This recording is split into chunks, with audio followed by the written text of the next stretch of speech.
Okay, welcome back everyone. Uh, this is the chapter 3 actually, not week 3. Anyway, so today we make what I consider the single most important pivot in the entire first half of the semester. Uh, Previous chapter we spent all of our time looking outward. So we examined the macro environment through the PESTEL framework, and we analyzed the industry structure through the Porter's five forces model, as known as FFM, and we explored how firms cluster into strategic groups and how industries evolve through a life cycle. So all of that analysis was directed at the world outside the firm. Today, so we turn the lens completely inward. Okay, so we are going to look inside the firm. So at its resources, its capabilities, and its core competencies. And ask is what is it that actually allows one firm to consistently outperform another, even when they operate in the same industry, face the same external forces, and sell to the same customers.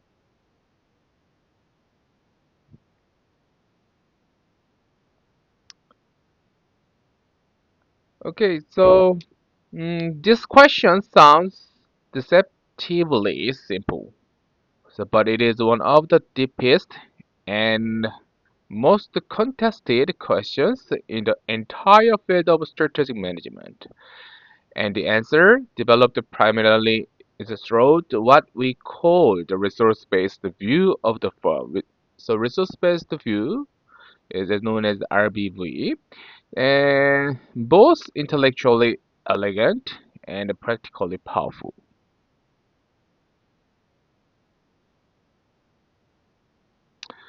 Okay, mm, so let me give you a motivating puzzle to open with. Is think about the U.S. airline industry. So we discussed this industry the previous chapter, right? Everyone memorize, everyone know that.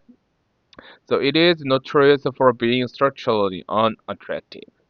So the five forces analysis is not kind to airlines. Is it because you know the reason? Maybe any students forget all context about the part chapter 2, so it's fine. So I'm gonna explain it for you. So for the US airline industry,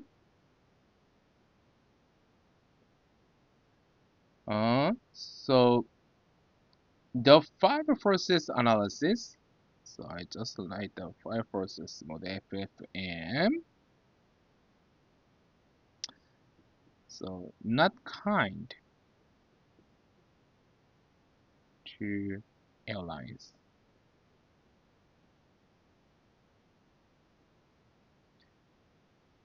Why?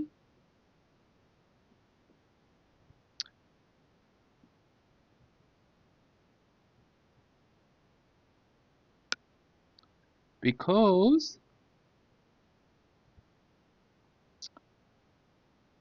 airline industry in the US, not only for the US, normally has intense rivalry, right? And powerful suppliers. So, like aircraft manufacturers and fuel companies, significant biopower, the meaningful rate of substitute, and relatively low barriers to entry in many route segments, and so on and so on. So, for several decades, one airline has constantly stood out as an exception to this rule of poor industrial performance. So, this is Southwest Airlines.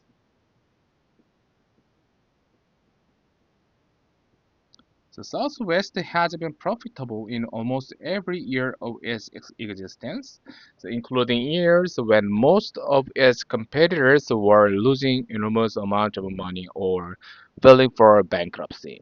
So how? So Southwest operates in exact, sorry, because Southwest operates in exactly the same industry as Delta and United Airlines. So it faces the same fuel prices and the same labor market, the same regulatory environment, the same competitive landscape. So what explains its persistence advantage? The answer, as we will explore in detail today, lies inside the firm. So in Southwest, distinctive resources capabilities and culture that its competitors have been unable to replicate despite decades of trying. So that's why Southwest Airlines make the profits. So, so this is the central premise of the resource-based view. Sustainable competitive advantage comes not primarily from external positioning. So not from choosing the right industry or the right strategy group, but from developing and deploying unique internal resources and capabilities that are difficult for competitors to imitate. So external analysis tells you where to play. So internal analysis tells you what you have to play. So you must keep in your mind that. So external analysis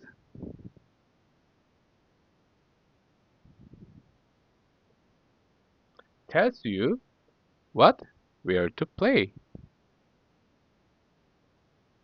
But internal analysis, what? Tells you what you have to play with. So, and why that might be better or worse than what your competitors have.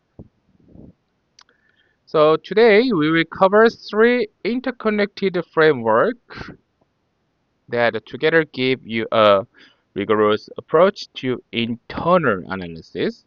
So first is that the resource-based view, RBV, itself, the theoretical foundation for understanding why internal resources and capabilities are the foundation of competitive advantages. And second, the VRIO framework.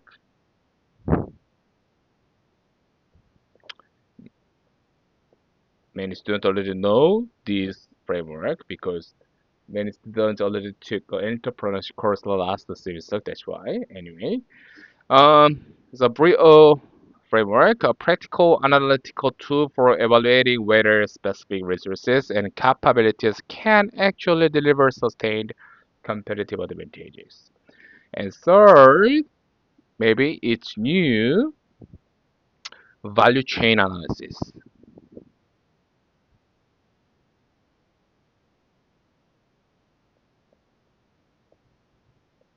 So a method for mapping all the activities within a firm and identifying which ones create the most value and represent the strongest sources of competitive differentiation. So together, so these three tools give you a comprehensive picture of what a firm has. So whether what it has is strategically valuable and where in the organization that value is actually being created. So let us get started. So we move on to the part one, resource-based view, RBV. Um, it helps to understand where it came from and what problem it was trying to solve, right? So the RBV helps to what? Understand where it came from and what problem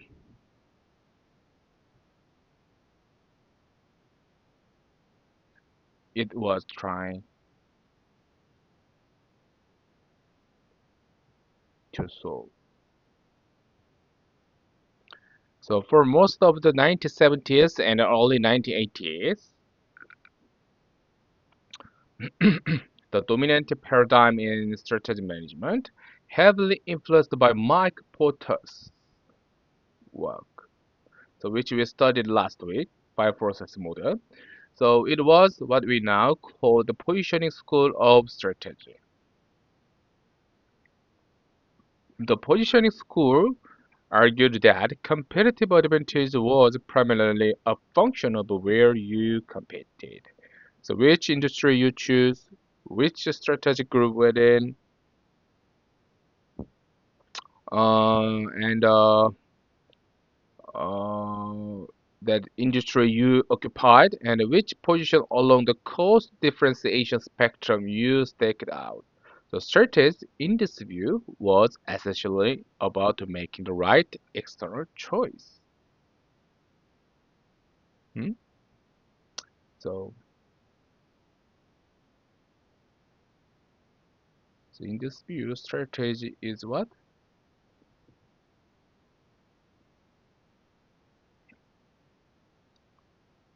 was essentially about making the right external choices. So this was a powerful and genuinely useful framework. But many researchers and practitioners felt it was incomplete, of course.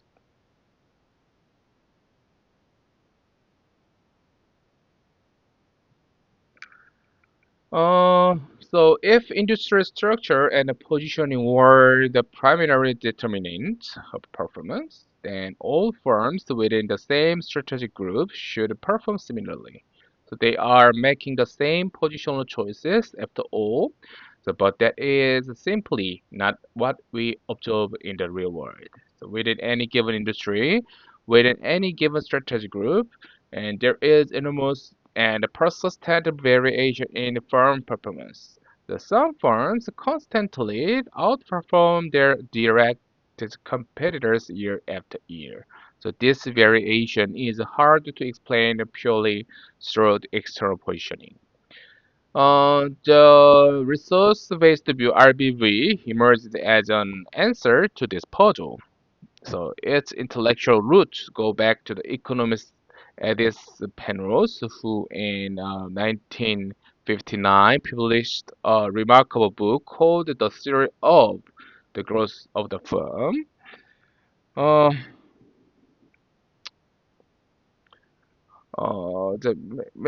and he argued that the firm should be understood not as a production function, so a black box that converts input into outputs, but as a bundle of productive resources whose deployment is governed by managerial rules and judgment. So this was a radical reframing. The firm, in Penrose's view, his view, was defined by so what it had and what it knew how to do. So not just by what it produced. So building on his and others, the Briggers and published a seminar paper in 1984 titled A Resource-Based View of the Firm. So which gave the approach its name. So and then Jay Barney, my favorite uh, scholar, my favorite scholar. So in Landmark 1991 paper so provided a rigorous theoretical framework about RBB that most of us use today when we talk about the IBB. So Barney's paper argued that farm resources can be the source of sustained competitive advantage, but only under specific conditions. The conditions that he later formalized into the framework that we will examine in next part. Um, So it is worth posing on a key intellectual tension in the field. If the RBV is correct, if competitive advantage comes primarily from internal resources and capabilities, then choosing the right industry is less important than it seems. So even in a structurally unattractive industry, a firm with extraordinary capability can outperform. So we already mentioned Southwest Airline as an example, and also think also of TSMC, Taiwan Semiconductor Manufacturer Company, so which operates in a highly capital-intensive, technologically demanding semiconductor manufacturing industry. By the structural logic of Porter's five forces model, semiconductor manufacturing is not obviously attractive. Because it requires massive capital investment, has a powerful equipment supplier, and it competes with state subsidiary rivals and faces complex buyer dynamics.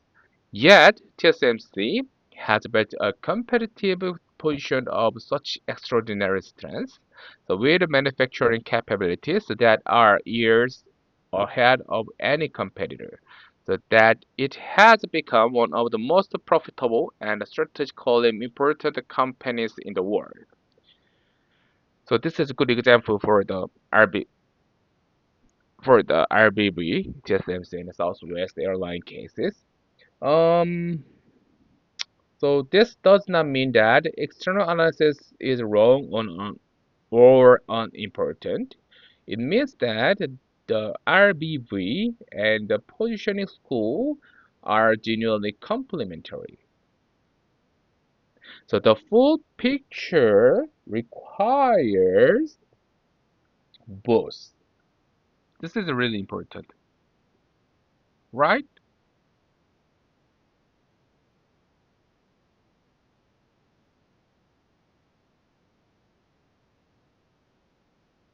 Both. Not only for the external and internal, both, okay?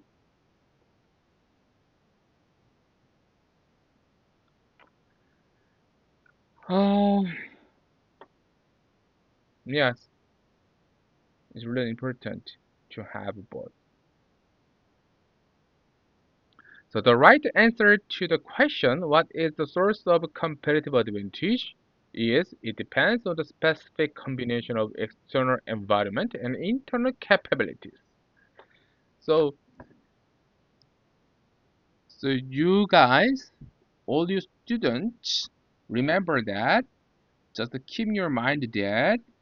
So, what is someone asks, and also if you later, so you get a job and your boss or your coworkers ask what is the competitive advantage for our organization and our company, and you must answer that it depends on the specific combination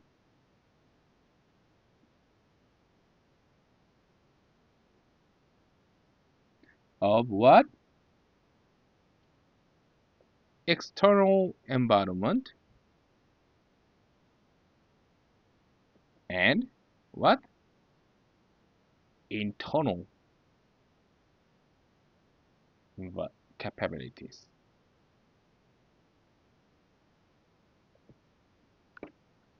So, and in the most sophisticated strategic analysis, the two are understood as interacting. The capabilities determine how well a firm can execute a given strategic position, and the strategic position determines which capabilities are most valuable to develop.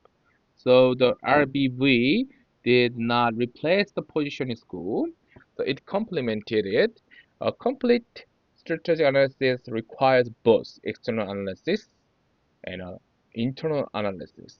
So external analysis can help to understand the industry and the competitive environment, and internal analysis help to understand the resources and the capabilities of the specific firm. So together, so they give you a much fuller picture of competitive advantage and how to achieve it. Okay, so we move to the next topic. So we must know that or and define what are resources. So let us start with the most fundamental question. So what exactly do we mean by resources? Think about it. What is a resources? We use this word several eras and in a real world many times. Um, There are several definitions, maybe, but in the resource-based view, resources are defined broadly as all the assets, capabilities, organizational processes, firm attributes, information, and knowledge that are controlled by the firm and that enable it to conceive of and implement strategies that improve its efficiency and effectiveness. So that's a broad definition and deliberately so. So the term resources in RBV encompasses a much wider range of things than the everyday use of the word might suggest. So to make this more manageable, so most RBV scholars divide resources into several categories. The most common taxonomy distinguishes between the tangible resources, intangible resources, and organizational capabilities itself. So tangible resources are physical and financial assets uh, that appears on the balance sheet.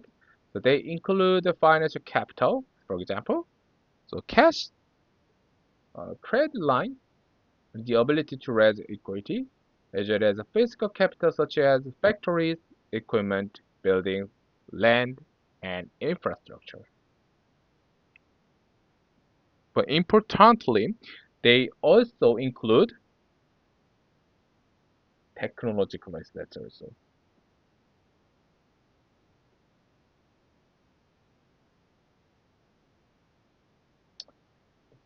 So in the form of hardware and physical technology, which means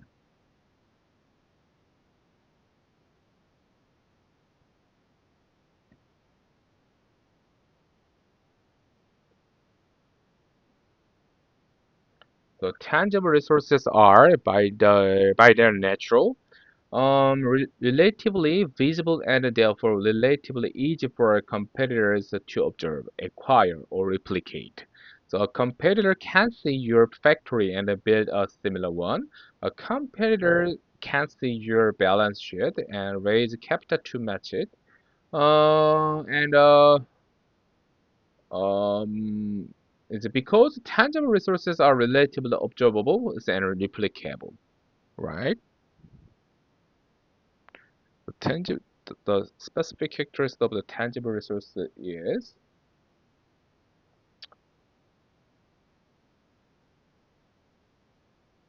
observable and replicable.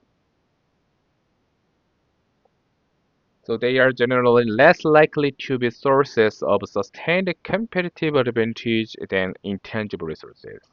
So intangible resources are non-physical assets that are often not captured fully on the balance sheet, but which can be enormously valuable. So they include brands, reputations, patents, and intellectual property, trade secrets, proprietary processes, data set, and organizational culture, of course. So they also include relational assets. Okay, I'm gonna write it.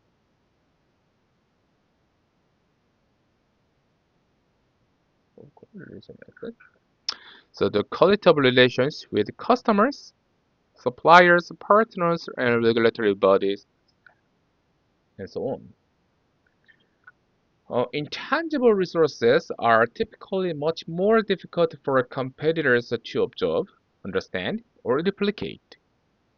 So you cannot simply buy a brand that has been built over decades of customer trust. You cannot simply copy a corporate culture um, uh, and that has been deployed through years of hiring, socialization, and reinforcement. So this is why intangible resources are often the most powerful and reliable sources of competitive advantage. So consider a brand like Apple. The brand itself, the association of design excellence, right, and premium quality,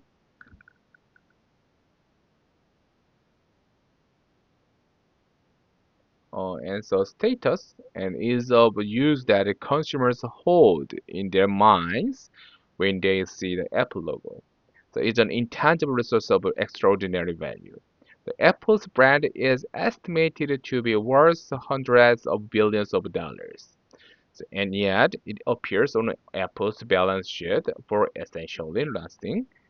So because under accounting conventions, internally generated, the brands are not capitalized. So this is one of the great ironies of financial accounting.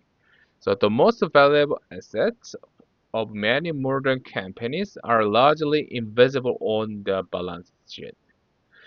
So or consider the Google search algorithm.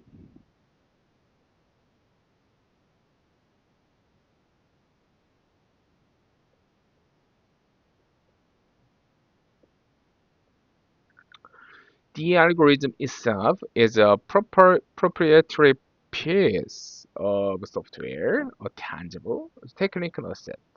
But the true source of Google search advantage is the accumulated learning embedded in that algorithm from processing trillion of searches over 2 decades. So combined with the engineering talent that continuously improves it, this combination of technical capability, accumulated data, and human expertise is an intangible resource of enormous value that competitors have found essentially impossible to replicate despite years of effort. So yep, it's a those two companies are good example for the intangible resources. And the next, the human capital deserves special treatment as a resource category because it sits at a distinctive intersection of tangible and intangible. The skills, knowledge, as a judgment and the creativity of an organization's employees are resources that are distinctly personal. So they walk in the door in the morning and walk out in the evening. So human capital is technically not owned by the firm. It is rented through the employment contracts, right? So rented, not owned. Uh, so yet human capital is often among the most strategically significant resources a firm possesses. practices in knowledge-intensive industries, management consulting, investment banking, biotechnology research, software development, creative industries. The quality of human capital is essentially the business. A law firm without exceptional lawyers is nothing but an office, a logo, and a billing system. A biotech company, so without exceptional scientists, cannot create new therapies regardless of how much capital it possesses. And the strategic challenge with human capital is precisely this, because it is not owned but rented. It can walk out the door permanently to competitors, to clients, or to new ventures. So this is why talent retention, talent development, and the cultivation of human capital through the career paths and compensation, sense of purpose, and organizational cultures are so strategically important in knowledge-intensive industry. So that's why I will teach for the human resource strategy, human resource management, maybe after the midterm exam. So that's why. The first that builds strong cultures of professional development, intellectual challenge, and mission-driven work attract and retain better talent, so which compounds into stronger capability over time. The firms that treat people as interchangeable units of labor, so even when those people perform highly skilled work, tend to experience talent flight that erodes their competitive position. Um, and uh, and next, data assets. Data has also become an increasingly important category of strategic resource in the digital economy and in recent time. The firm that has accumulated rich proprietary data about customer behavior, about its own operational performance, about market dynamics, possesses something that can be an enormous source of competitive advantage. Historical behavioral data enables personalization, product recommendation, and customer lifetime value prediction that firms without such data simply cannot replicate. So operational performance data enables continuous improvement and uh, anomaly detection. The market data enables better pricing and product development decisions like other intangible resources. The pre- proprietary data is difficult for competitors to replicate. So it has been accumulated over time through the operational history of the business, and no amount of spending can instantly recreate the history. So this is one reason why early mover advantages in data-intensive businesses can compound so powerful. So this is the key concept as well. So I'm gonna write it for you. So early mover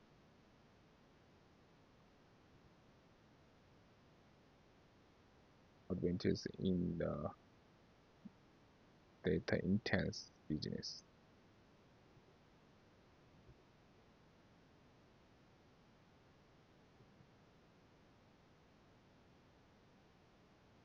Um, where's the erase? Where's the eraser? Here you go. Eraser is here. Yes. I'm gonna write it again. Can compound so powerfully.